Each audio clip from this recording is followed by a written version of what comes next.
এইসব কথা আপনি বাড়ি আমার কাছে বলবেন। এই নিন রসিদ, টাকাটা দিন। ভাই, আপনার একটু ভুল হচ্ছে। আমি উদয় বাবু নই, অক্ষয় বাবু, বুঝেছো?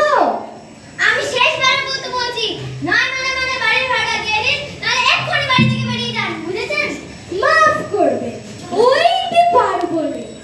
আপনিও ওখানে গিয়ে বসুন, উদয় বাবু এসে পড়বেন।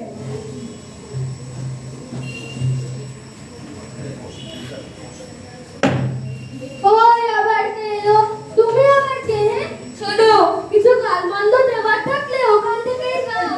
না না বাবু মশাই, কাল দেবো কেন? আমি রামকৃষ্ণ জুয়েলারি থেকে আসছি, পরিবাবু আমায় পাঠালেন। শুনে আমি কৃতার্থ হলুম, কিন্তু কেন বলতে পারো? তা ঠিক বলতে পারবো না।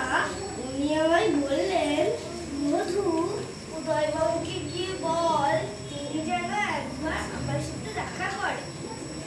তোমার বাবু আমায় খুব ভালোবাসে, তাতে কোনো সন্দেহ নেই। এদিকে কি ভাগ্যের বিড়ম্বনা দেখো।